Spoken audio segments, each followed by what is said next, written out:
Olá, me chamo Leandro. Hoje aqui no Espaço Manifesto estamos aqui recebendo o blogueiro, que atualmente tem no seu canal mais de 200 mil seguidores só na linha de Facebook, ainda atuando no YouTube, Twitter e Instagram. Aqui hoje recebendo no canal de Mortadelas, Luiz Henrique Mourão.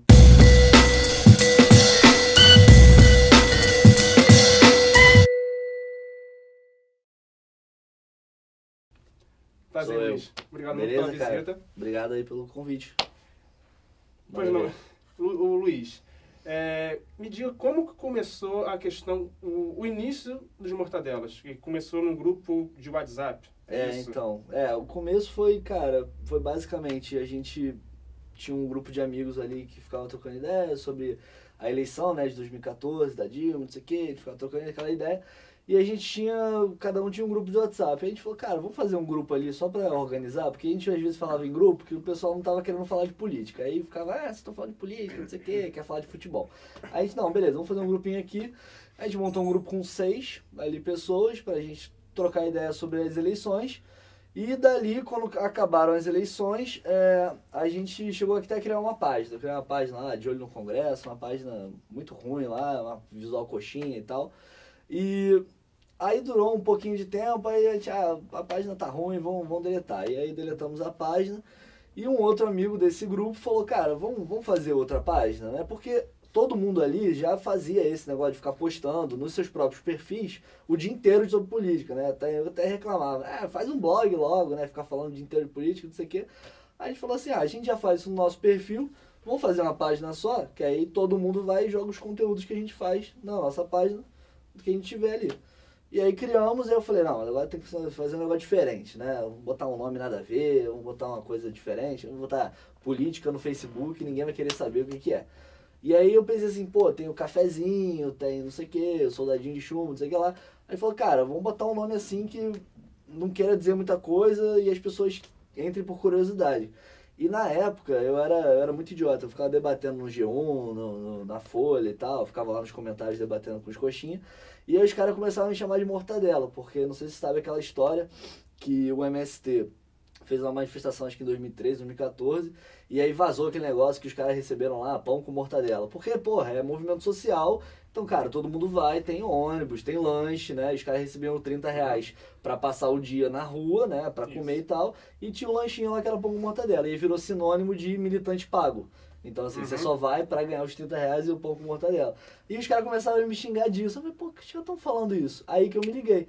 Aí você quer saber? Vamos botar os mortadelas nesse negócio aí? Então, e aí, não, aí foi a origem das Mortadelas. Exatamente, quer se chamar de mortadela? Bem, então eu sou um mortadela, então agora você vai debater com o mortadela, entendeu? É isso. Entendi. Basicamente isso. E no caso, Luiz, você é o que mais está atuando, ao menos que o público possa assistir. A sua imagem liga você, o Luiz, como o Mortadelas, mas como já foi dito aqui, existe um grupo por trás. Sim, sim. E outra pessoa que aparece, não com uma frequência tanto quanto a sua, que é o Thiago Nunes, no caso. Tuzi.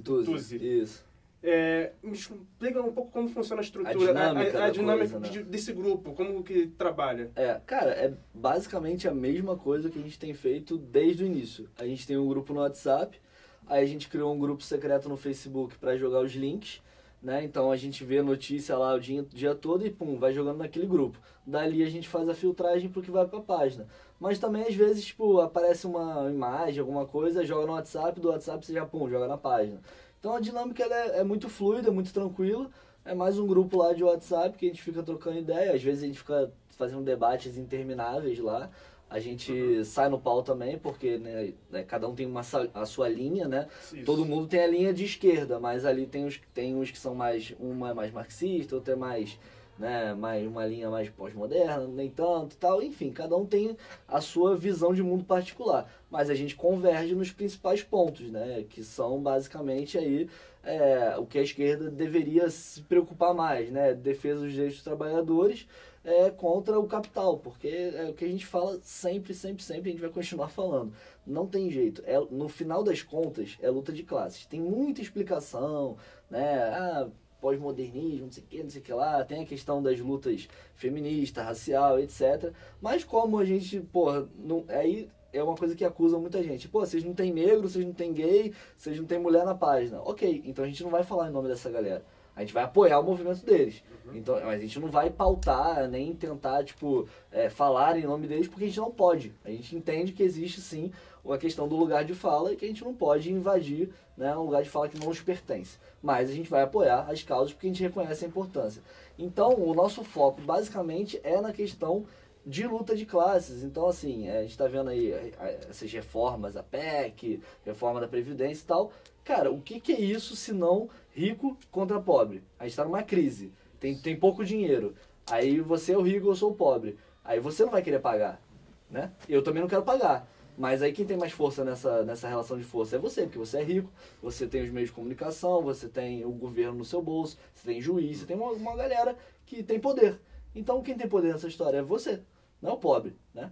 Então por isso que a gente tá vendo aí, rico tá sendo preso pela primeira vez, aí quando os caras são presos, aí bota uma tornozeleira, manda o cara pra mansão dele lá e fica passando as férias, daqui a pouco o cara sai. Enquanto isso a gente vê aqui genocídio na favela, todo mundo sendo morto, preso durante 10, 20 anos porque roubou aí um sabonete, um desodorante na lojas americanas. Então é isso, o nosso foco é luta de classes a partir de uma visão de esquerda e, cara, quem quiser agregar, agrega, ele é um espaço de debate. Não tem nem consenso entre a gente, quiçá entre todas as matizes aí da esquerda. Entendi. E vocês imaginaram, como já foi dito aqui, depois de 2 anos de existência do canal, ter esse alcance assim tão amplo, chegar a 200, mais de 206 mil, acho que atualmente. Hoje está 215 mil. 215 mil? Cara, claro que não. Tá ligado? Sair de um Óbvio grupo de que não. WhatsApp e... Não, porque, tipo, a gente... A maioria tem identificação, se a maioria é daqui do Rio... É todo mundo aqui do Rio. Todo mundo aqui do Rio. A maioria do Rio. Originalmente são 6, tem uma galera que tá entrando agora, mas esses 6... Desculpa, talvez entendeu errado. Quando eu fiz a pergunta do Rio, é o público mesmo. O público, então. O Facebook, ele te dá essas estatísticas lá, né? Então, desses 215, hoje são acho que 30 mil do Rio, 30 mil de São Paulo e o resto do Brasil. Então, por exemplo, em Brasília, que eu tava lá, a gente é muito pouco conhecido. A gente é conhecido nas bolhas, né, da galera que é da política e tal. Agora lá a gente só tem 5 mil seguidores, entendeu? Mas tem no Brasil inteiro e hoje, segundo o Facebook, não sei se é mentira, mas tá lá que tem mais de 80 países também. Porque tem brasileiro em tudo que é canto, né, cara? Então tem muita gente no... Brasil, acho que é Brasil e Estados Unidos logo em seguida, tá ligado? O outro país que mais tem seguidor. Aí tem Portugal, Espanha... Europa toda, tem até Afeganistão. Mas chegando já a receber mensagem de gente Já. fora, Tem gente que fala comigo do Japão. Nego fala comigo do Japão, o pessoal trabalha lá 12 horas por dia, os caras falam de madrugada, lá fala, eu tava vendo aqui, não sei o que, troca uma ideia. Tem da Suécia, tem... Esse é mais ou menos para ter mais ou menos uma visão do que talvez que chega à televisão, né? Porque é uma visão que a mídia passa. Que vocês estão dando uma outra ótica, né? Que talvez não passe. Não é. A nossa ótica é isso aqui, tá ligado? Mano, eu vou falar até morrer que a nossa mídia, ela é podre. Ela, tipo, é uma das mais podres do mundo, porque aqui a concentração é enorme, né? Por exemplo, os níveis de audiência que existem aqui numa só emissora não existe em lugar nenhum no mundo, nem nos Estados Unidos, né? Lá eles têm um controle, inclusive, de mídia, né? Realmente é concentrado, é oligopólico, mas aqui é quase um monopólio, né? Você tem aí 6, 7 famílias que sempre mantiveram um domínio absurdo. Então, a audiência do Jornal Nacional é uma coisa que não existe em lugar nenhum no mundo, porque é muito concentrado. E a gente sabe que no Brasil tem áreas que só pega Globo, né? Só pega Globo, então as pessoas só veem isso. Nas áreas que não pegam Globo, que pega tudo, as pessoas também só veem Globo. Entendeu? Então aí o cara vê, ele acorda, aí ele vê o RJTV lá, a primeira edição, aí ele tá almoçando, aí ele vê lá o Jornal Hoje, aí ele vai pra casa e vai ouvindo lá a Globo News ou a Band News. Ele chega em casa, ele liga na Globo News pra ver os especialistas falarem lá, darem suas opiniões. Então tu vê, mesmo se ele não vir só a Globo, não, mas eu vejo a Globo e a Band. Cara, é a mesma galera, é a mesma mentalidade, é a mesma visão. Estão todos falando a mesma coisa. Uns falam de empresários que dominam cara, entendeu? Os caras sentam na mesma mesa e trocam ideia, e fumam, sei lá, seu charuto, tomam seu uísque e decidem os rumos do país. Porque a narrativa que eles colocam é a narrativa que vai ser e pronto, tá ligado? Então, assim, a gente bate muito na mídia, né? E às vezes a gente acaba ficando refém da mídia porque eles pautam. E a gente tem que correr atrás. Então, quando eles estão pautando algum assunto, a gente tem que bater e falar assim, eles estão falando isso aqui, mas não é isso aqui não, é isso aqui. Ou eles escondem, né? Eles falam só uma parte do assunto e a gente tem que mostrar a outra parte. Então, assim, às vezes tem que falar, mas por que vocês ficam usando o link do G1, não sei o quê? Cara, infelizmente é o que as pessoas leem, infelizmente é o que as pessoas dão mais credibilidade. Então, beleza, você só acredita nesses meios de comunicação, então a gente vai te mostrar com as próprias notícias deles como eles manipulam. É só isso. Se você mostrar isso para as pessoas, aí talvez, quem sabe, elas queiram ver o outro lado. E aí a gente tá aqui para mostrar esse outro lado.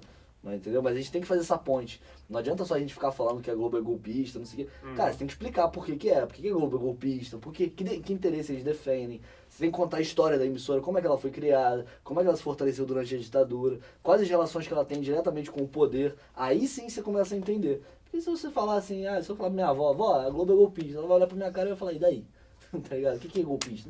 Eu não quero saber, eu quero ver minha novela e o Jornal Nacional e é isso aí. No caso, Luiz, e você já chegou a até comentar em um dos seus vídeos divulgados no canal, comentando referente à mídia, através do documentário que teve, Além do Cidadão Kane. Muito além do Cidadão Kane. Eu acho que é muito além do Cidadão Kane, né? Como você... Então, eu fiz um vídeo, não sei se você viu, eu fiz um vídeo de 10 documentários, né? Que eu gosto muito de documentário e tal. Você deu uma dica realmente dos 10 documentários. Aí eu fiz uma coletânea, a galera gostou, já joguei os links lá, né, pra assistir tudo de graça. E um deles é o do Muito Além do Cidadão Kane, que é um documentário que foi feito por um britânico, né? Acho que foi em 90 e pouquinho ali.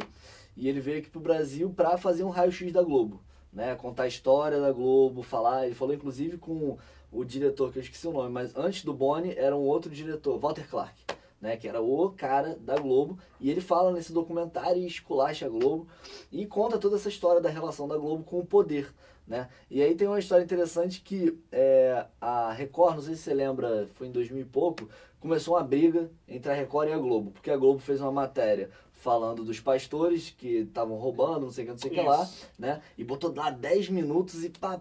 Foi a época que a Record começou a subir, né? Começou a fazer novela, começou a roubar todos os artistas da Globo. Você viu no Jornal Nacional, se não me engano. Foi no Jornal Nacional, os caras fizeram 10 minutos de uma matéria que, cara, né? Os caras esculachando.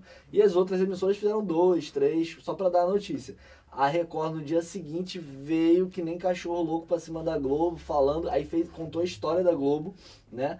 E citou, inclusive, esse documentário. Nessa briga deles, que ficou aí, durou uma semana, eles compraram esse documentário por 25 mil reais, eu acho, que já tinha passado muito tempo, mas, e ameaçaram passar em horário nobre, né? Ele fala assim, meu irmão, vocês querem brigar? Então vamos brigar direito. Agora eu vou pegar o documentário que fizeram aí sobre vocês e a gente vai botar essa porra no horário nobre. Só que os caras também não são loucos, né? Pode ser maluco, mas né, nem tanto. E aí os caras voltaram atrás e aí a briga esvaziou. Mas esse documentário da Globo agora tá na mão da Record. Tá na mão da Record, que por sinal foi também meio que atualizado em forma de reportagem pelo canal Al Jazeera, que também tratou referente a esse monopólio, a grande audiência que... Sim. É a única emissora que consegue no mundo um pico, mais de 50 pontos de audiência. Tá caindo.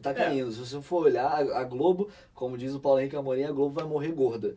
Porque ela não consegue sequer pagar a folha de pagamento hoje em dia. Então tá toda endividada, tá devendo 600 bilhões para a Receita, que ela não paga até hoje, né? E inclusive é uma outra campanha aí, né? Tem tanta campanha. Essa é uma delas, que a gente tá nessa crise toda, né? Vambora, galera. Quem tá devendo vai pagar. Né? Inclusive o cara lá da Fiesp também tá devendo outros milhões. Então assim, é isso que a gente tava falando, é luta de classe. Essa galera não quer pagar a conta. Quando chega, tá todo mundo com dinheiro, né? A época do Lula, boom das commodities, tá todo mundo com dinheiro, todo mundo satisfeito, né? Os bancos explodindo, ganhando como nunca ganharam nesse país, né? Nunca antes na história desse país banco ganhou tanto dinheiro. Os caras batem recorde mundial de lucro aqui. Mas quando chega a crise, né? E chegou mais fraca aqui do que no resto do mundo, é importante dizer isso. Chegou muito mais fraca aqui. Você vai pra Europa hoje, você vai ver o que tá acontecendo lá. A galera não tem emprego, a juventude se forma, não tem o que fazer, então acaba saindo e indo para outros países, enfim. Quando chegar na crise, brother, é aquele negócio, quem vai pagar? Eu ou você? Se eu tenho poder, eu não vou pagar. Eu não quero pagar. Então joga na conta do pobre. Aí vem reforma trabalhista, previdenciária, vem PEC do caralho, entendeu? É isso que está acontecendo hoje em dia. Então a gente está nessa situação aí realmente deplorável e os meios de comunicação fazem o papel deles, defender os interesses de quem os financiam. Então quem são os financiadores da Globo? É Itaú, é Bradesco, a Friboi, né? Que Friboi cresceu aí espantosamente. pegou e, meu irmão, os caras passaram aí, compraram uma porrada de frigorífico, acabaram com pequenos e médios frigoríficos, entendeu? Um outro monopólio surgindo aí, então é isso. O banco tá fundindo agora, né? Os bancos estão fazendo fusão. Essas fusões já começaram a existir desde a época do Fernando Henrique, quando começou a enxugar ali a máquina. Porque o Fernando Henrique ele começou o trabalho, ele começou a privatizar. Depois que privatizou, aí os caras começam a se fundir. E, mano, os caras viram gigante e a gente tá aqui, pequenininho, só apanhando. Sobre a situação desse ativismo de mídia, que vocês chegaram a um patamar, até então vocês não esperavam, como explicar de um grupo... Alguém é formado em comunicação? Não, cara, não. Ninguém é da área, ninguém... Tá ligado? Foi tudo na intuição, no erro e no acerto, e vamos nessa, vamos fazer. A parada do início já foi isso, cara. A gente quer fazer, então vamos fazer. E sai fazendo, e aí vai vendo que dá certo. Tanto que, tipo, não tinha ideia de fazer vídeo, não tinha ideia de nada. A ideia era a gente ficar postando texto, a gente inclusive postava até muito mais textos, né, densos, com pesquisa e tudo mais. A gente fez um sobre o pré-sal, todo o histórico do pré-sal, que ficou muito bom. Mas aí acabou que aí é tanta notícia que a gente acaba virando comentador de notícia. E o primeiro vídeo que eu fiz, cara, foi sobre um linchamento que teve, né, aquela época que botaram o moleque no poste, lincharam a mulher que acharam que ela era uma bruxa, né? E aí teve um caso desse, eu falei, cara, vou fazer um vídeo comentando esse negócio. E aí fiz. E aí teve uma galera que falou, pô, cara, ficou bom isso aí. Aí eu falei, pô, sei lá, ficou meio, né, amador. Eu fazia no celular, grava pausa, sabe? Não tinha edição, não tinha nada. Aí eu falei assim, vou fazer outro. E aí fui fazendo. Aí chegou um que foi o da Dilma, que tava naquela época, né, culpa da Dilma, não sei o quê. Sim. Aí eu fiz um que era 7 coisas que você não pode culpar um presidente. Por que você não pode culpar um presidente? Porque não é responsabilidade dele. Então, saúde, transporte, educação, você tem federal, estadual, municipal. No caso, colocava a escala de cada tipo de governo ser a responsabilidade. Política pública, sabe? O beabá, sabe? Pra quem que você tem que cobrar? Se o esgoto estoura na sua rua, você vai ligar pra quem? Vai ligar pra Dilma? Ou vai ligar pra prefeitura? Vai ligar pro SEDAI? Vai ligar pra quem? Né? Pra quem, como é que você vai cobrar o que do governador? Então, cara, eu peguei lá um link, aí eu olhei a Constituição e tinha lá, artigo tal, a luz é responsabilidade de fulano, a água de ciclano. E falei isso pra galera, sabe? Transporte, né? A gente vive no Rio aqui, na cidade caótica, o transporte é culpa de quem? Prefeito, né? Ou a polícia é culpa de quem? Do governador, né? Então você vai ficar falando que a culpa é do presidente? Não importa, pode ser a Dilma, pode ser o Temer, pode ser qualquer um. Né? Você tem que saber em quem cobrar. E aí esse vídeo explodiu, aí teve uma galera aí a Maria Fro veio falar comigo, né, compartilhou e tal, não sei o quê. Aí que a gente começou a aparecer. E aí teve um boom de curtida na página, eu falei, cara, esse aí é o caminho. Tá ligado? Se a gente quer crescer, né, se a gente quer que mais pessoas vejam aquilo que a gente quer fazer, então vamos fazer isso por esse caminho. Despertou essa questão de ser mais didático, ser com vídeo do que com os textos. Exatamente. Embora os textos eram bem mais elaborados. Mas com é pesquisa. bem didático também, né? A nossa pegada é didática, cara. A gente não quer fazer texto para acadêmico, pra galera de faculdade, tá ligado? Essa galera, ela já sabe como se informar, já sabe como ler. Né? A gente vive num país que, cara, de analfabetos funcionais, cara, e a gente não pode a gente pode ignorar essa realidade e querer ficar aqui falando com altos termos e tal, e mais-valia e não sei o que lá. Cara, o nego não vai entender. Se o que eu faço, se o que a gente faz lá na página, nos textos, nos vídeos, etc. Cara, se o porteiro do meu prédio não entender o que eu tô falando, não vale de nada. Não vale de nada. Então, a nossa visão sempre foi essa. É para ser didático, é para ser simples e é para passar algum conteúdo, para despertar alguma coisa na pessoa, sabe? É por isso que a gente fala, é para despertar o senso crítico, sabe? Se a gente conseguir que a pessoa que vê Globo o dia inteiro, pelo menos ouvir o que a gente está falando, mano, já é uma vitória. Porque sequer ouvem, sequer procuram, entendeu? Porque a gente vive realmente em bolhas, né? E a gente não quer ficar falando para convertido, porque isso aí é mole. Nessa escala, hoje, até chegar, é o público que você tem. Como que foi essa crescente? Foi sendo construído aos poucos ou do nada veio... Cara, então... Alguma matéria que foi publicada que deu... Tem sempre isso, cara. A gente já sabe. Não é tanto tempo fazendo, tem 1 ano e meio a página.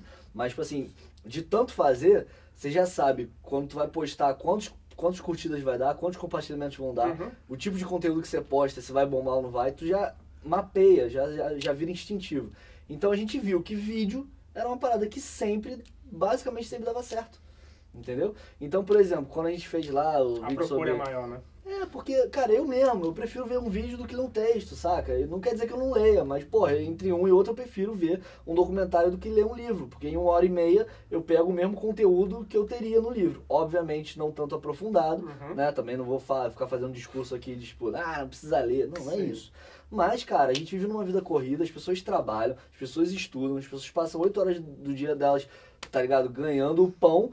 E, mano, eu não vou exigir da pessoa, senta aí que você vai assistir 1 hora agora eu falando, explicando pra você. Não posso fazer isso, entendeu? Então a gente sabe que a internet é rápido, é instantâneo e tu posta uma coisa hoje, amanhã o nego já esqueceu, né? Então a vida útil do conteúdo é muito rápido. Então, cara, a gente tem que se adaptar à realidade. A gente não tem que ficar esperando as pessoas virarem, né, letrados e saberem e ficarem recitando Machado de Assis, porque, mano, saca? Isso aí eu não tenho como influir na realidade, nesse tipo de realidade. Então a gente faz o que dá. Mas vocês esperavam, com esse conteúdo, além de alcançar o público que vocês já alcançaram, ter a credibilidade? Por exemplo, teve um período que você comentou num vídeo sobre o plágio que a capa da revista Veja fez referente ao Luciano Decapitado, que era um plágio de uma revista da Newsweek, Isso. Que mostrava, no caso, o